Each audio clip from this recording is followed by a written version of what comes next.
Hello and welcome to my channel. I'm making this video as part of a blog hop for Unity Stamps. I'm using Shari Girl.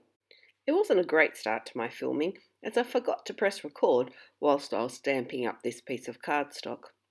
It's my first time trying out my new Distress Oxide inks. I love Broken China. The colour is beautiful whether it's the oxide or the normal Distress ink. But it was probably too bright for the overall look of my card. So I come up with a solution later to tone the colour down. Plus, as I decided to spritz it, which really wasn't a good idea, it went a little bit blurry. So covering it up later does help soften that effect. A stamp Shari with Memento Tuxedo black ink. I use this all the time when I know I'm going to be colouring in with Copics. I never have any problems with it, doesn't run, it's a great ink, gives great detail as well. I started by colouring in her overalls with BG5, BG7 and BG9.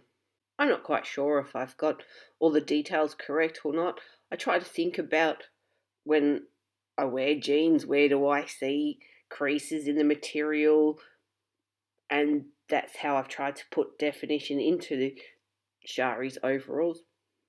I quite enjoy colouring in, must still be the little inner child in me.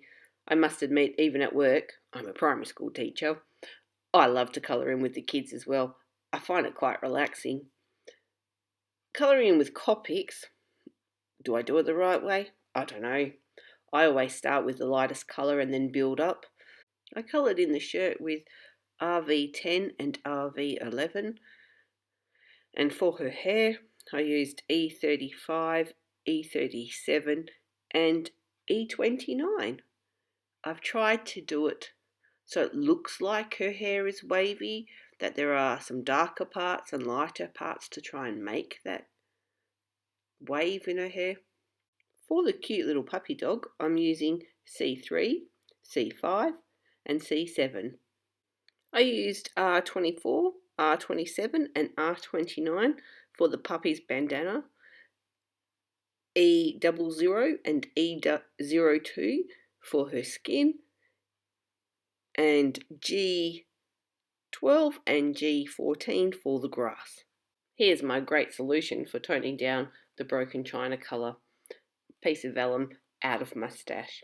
I stuck the vellum down with some double-sided tape and positioned it underneath where I knew Shari would sit, and then secured each corner with a brad.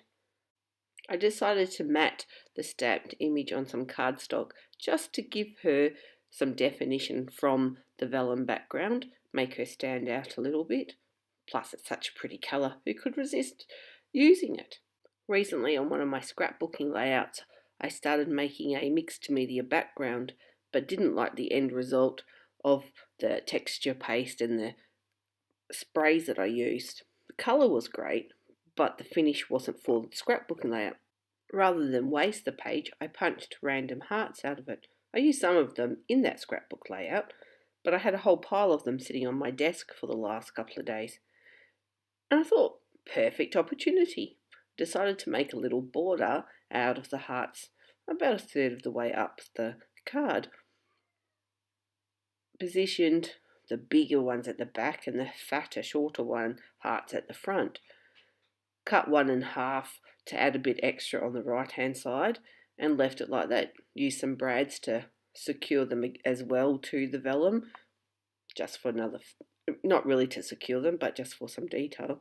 And then when I turned the camera off, I decided that it wasn't really balanced right with just that half of one on the end.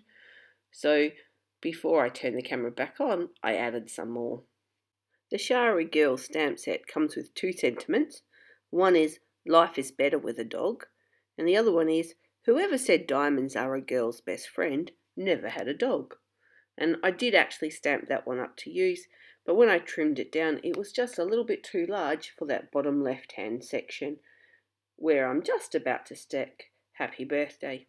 That one comes from the same stamp set as the original stamp I used on the background, and it's a kit of the month from February this year called Unexpected Places. another layer of cardstock to balance out that layer behind Shari, and then some double-sided tape to stick it all to the front of the card, and just about finished. Few little sequins just to add that little sparkly touch. Although on a video, clear sequins aren't the easiest to see. They are there, you'll see them in a minute in the close-ups. And that's it for today. I hope you've enjoyed this card process. Thank you so much for watching. Details and links are below for the Unity Stamps blog hop happening today, the 9th of July. Till next time, see you later.